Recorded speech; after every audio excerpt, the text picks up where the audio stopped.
Hello students, welcome again my online classes. Myself Pankaj Dwivedi.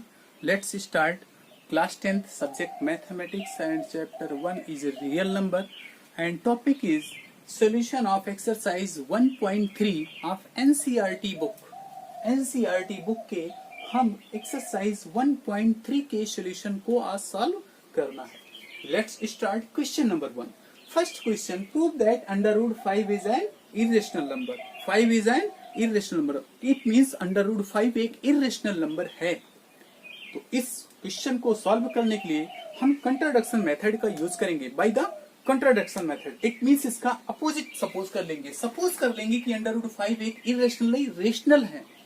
तो rational number क्या होते हैं? First of all rational number होते क्या है हम उसके बारे में स्टडी कर लें. ऐसा नंबर जो p बाई क्यू के फॉर्म में लिखा हो, इट मींस न्यूमरेटर और डिनोमिनेटर के फॉर्म में लिखा हो, a और b में कुछ कॉमन ना हो, it means a and b are coprime number. अगर a और b में कुछ कॉमन नहीं है तो दो नंबर अगर आपके पास हैं a और b उसमें कुछ कॉमन नहीं है, उनका एचसीएफ क्या होगा 1. तो let's start. Suppose let under root 5 be a rational number. That's clear. It means under root 5 को हम लिख क्या सकते हैं? a अपॉन b के फॉर्म में लिख सकते हैं. और a बाई b के फॉर्म में लिख सकने के बाद में v is not equal to 0. First rule. b 0 नहीं होना चाहिए. a and b are integer. Second, and a and b are coprime number. अगर दो नंबर को प्राइम है तो a और b का एचसीएफ क्या होगा? a and b. HCF of a and b, HCF of a and b is equal to 1. ये इक्वेशन फर्स्ट हो. क्लियर. हम अंडर रूट 5 को रेशनल सपोज कर लिए. Rational number means a by b के फॉर्म में लिख सकते हैं. b 0 नहीं होना चाहिए. a और b इंटीजर होना चाहिए जो कि है. a और b में कुछ कॉमन नहीं है. a and b are coprime number. इसका मतलब HCF of a and b क्या हो जाएगा? 1 हो जाएगा. Now squaring on both side. Under root 5 square is equal to a by b whole square. Square दोनों साइड का कर दिया. Squaring on both side. तो ये क्या आएगा? 5 is equal to a square by b square. Cross multiply. Then a square is equal to 5 into b square. Equation second. ये second. इतना मैंने किया, सिर्फ स्क्वायर किया, दोनों साइड का क्रॉस मल्टीप्लाई किया. अब जरा देखना है, अगर 15 लिखा है, 15 इज इक्वल टू 3 इंटू 5, तो 3 क्या है? What do mean 3? 3 is a factor of 15 and 5 is also a factor of 15. It means a square is equal to 5 into b square. It means 5 is a factor of 15. 5 is factor of 15. It means 5 divide करेगा 15 को. That is 5 divides a square. 5 किसको divide करता है? a square को. 5 है क्या? Prime number. तो 5 किसको भी डिवाइड करेगा? Then by the theorem 5 divides a. Equation third. तो 5 a को भी डिवाइड करेगा. जरा एक बार फिर से मैं यहां से बताऊंगा. a square is equal to 5 square. It means 15 is equal to 3 into 5. इसका मतलब 3 क्या करेगा? 3 15 को डिवाइड करेगा कि नहीं करेगा? करेगा. तो ऐसे ही यहाँ पर 5 a स्क्वायर को डिवाइड करेगा. तो 5 अगर a स्क्वायर को डिवाइड कर रहा है तो 5 a को भी डिवाइड करेगा. थ्योरम यहाँ पर देखिए, p अगर कोई प्राइम नंबर है, p अगर a स्क्वायर को डिवाइड करता है तो p a को भी डिवाइड करेगा. Hence 5 divides a square. अब 5 अगर a को डिवाइड कर रहा है, it means a is a. That is, इसका मतलब a इज मल्टीपल ऑफ 5. ए है क्या? अगर कोई नंबर 5 से डिवाइड होता है जरा ध्यान दीजिए, अगर कोई नंबर 5 से डिवाइड होता है तो 5 से डिवाइड होने वाला नंबर बोलो 5, 10, 15, तो ये क्या हो गए, ये तो मल्टीपल हो गए। इट मींस ए क्या हो गया, A is a multiple of 5, तो ए इज इक्वल टू क्या पुट कर दें, A is equal to 5n put in second. अब ए के प्लेस पे मैं 5n पुट करूंगा, जहां ए लिखा है वहां मैं क्या पुट करूंगा 5n, तो 5n स्क्वायर ए के प्लेस पे 5n square is equal to 5b square. That's clear. 5n whole square is means 25n square is equal to 5b square. 5 से 5 कैंसिल, इसका मतलब 5 1 जा 5, 5 5 जा 25, it means 5n square is equal to b square, तो b square is equal to 5n square. जरा यहां फिर देखें, 5 क्या है, 5 एक फैक्टर है किसका, b स्क्वायर का, तो 5 किसको डिवाइड करेगा, b को, तो since 5 divides here, that is इसका मतलब 5 divides b square, then by theorem, by the theorem 5 divide b, ये इक्वेशन थर्ड, इट मीन्स ये इक्वेशन फोर्थ हो गया। अब जरा इक्वेशन थर्ड को देखो और फोर्थ को देखो, from equation third and fourth, from equation third and fourth, we get 5 is a common factor between a and b, तो 5 क्या मिल गया, 5 कॉमन हो गया। देखो a में भी है, b में भी है, 5 a को भी डिवाइड करता है, 5 b को भी डिवाइड करता है, इसका मतलब दोनों ही 5 के मल्टीपल हैं। ए भी 5 का मल्टीपल है, बी भी 5 का multiple, it means minimum common क्या हो जाएगा, 5 is a common factor between a and b. Therefore इसका मतलब HCF of a and b is equal to 5, ये इक्वेशन फिफ्थ बना दो। अब जरा इक्वेशन फर्स्ट को देखो, इक्वेशन फिफ्थ को देखो। फर्स्ट में क्या लिखा है, दोनों का HCF क्या है, जरा ध्यान दो, HCF of a and b 1, और यहां क्या मिला, HCF of a and b 5, इसका मतलब कहीं ना कुछ गलत है। ए और बी का HCF यहाँ 1 है, ए और बी का इक्वेशन, ए और बी का HCF 5 है, इसका मतलब हाँ, कहीं ना कहीं कुछ कंट्राडिक्शन जरूर है, कुछ गलतियां जरूर हो रही है। It means from equation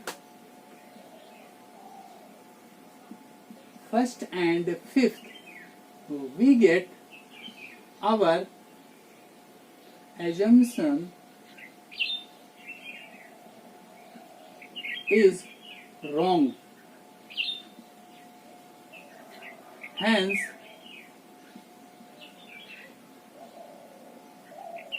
root 5 is an irrational number. Proved. That's clear. Proved हो गया? Okay. Question number 2.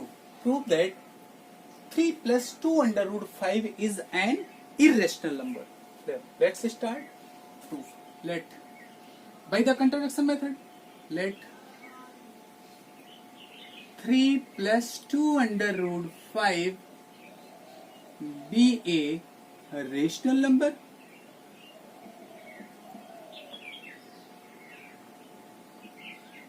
B a rational number. It means ये नंबर ए बाई बी की फॉर्म में रिप्रेजेंट किया जा सकता है. It means a upon b is equal to 3 plus 2 under root 5. That's clear. अब इसको लेफ्ट साइड में ले आओ. लेफ्ट साइड में तो A upon B minus 3 is equal to 2 under root 5. Transposing 3 from right to left. It means 3 को right से left में लाए तो प्लस था तो माइनस हो गया. Again transposing 2 from right to left तो a upon 2b minus 3 upon 2 is equal to under root 5. Equation second. here. Right hand side means under root 5 is an irrational number. Here under root 5 is an irrational number. It means left side भी irrational number होगा. It means that is, since left side is equal to right hand side, therefore a upon 2b minus 3 by 2 be a irrational number. हमने इसको rational suppose कर दिया. अब rational suppose कर लिया, transpose किया. ट्रांसपोज करने के बाद ये इक्वेशन मुझे मिला. ध्यान दें, इसमें राइट हैंड साइड तो इरेशनल है, तो लेफ्ट साइड भी इरेशनल होगा. इसका मतलब ये भी इरेशनल होगा. It means our assumption wrong, our assumption is wrong. Hence 3 plus 2 under root 5 is an irrational number. ये irrational number होगा. वैसे भी irrational number की प्रॉपर्टी है, एक रेशनल में irrational को ऐड करते ही तो irrational ही आता है. ऐसे भी जान लो, rational plus irrational is equal to irrational number. ये भी प्रॉपर्टी है और ऐसे प्रूव भी कर देंगे. इसका मतलब ट्रांसपोज करेंगे, ट्रांसपोज करने पर राइट साइड अगर इरेशनल है तो लेफ्ट साइड भी इरेशनल होगा. It means 3 plus 2 under root 5 is an irrational number. Next question, question number 3. Question number 3. Prove that following are irrational number. First part 1 by root 2, second part 7 under root 5, and third part 6 plus under root 2 is an irrational. Let's start solve one by one again. तो let इसको हम मान लें कि rational है. It means let 1 by 2 root is equal to be a rational number. Rational number तो rational number तो a by B के फॉर्म में लिखा जा सकता है. It means 1 by root 2. अब इसका रेशनलाइजेशन कर दें, अंडर रूट 2 से न्यूमरेटर और डिनोमिनेटर में मल्टीप्लाई कर दें. a upon b is equal to under root 2 multiply under root 2 multiply 1 by root 2. Under root 2 से न्यूमरेटर डिनोमिनेटर में मल्टीप्लाई किया तो next a upon b is equal to root 2 upon 2. Cross multiply यहां भेज दें तो 2a upon b is equal to root 2. Equation second. अब from second मैं देख रहा हूं कि जो हमारा लेफ्ट साइड है वही राइट साइड है.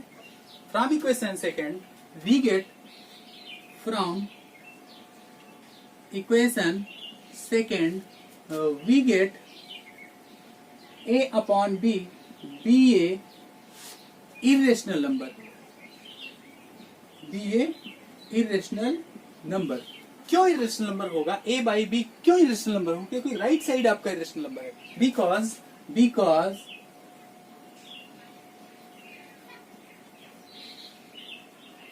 Because 1 by root 2, because right hand side is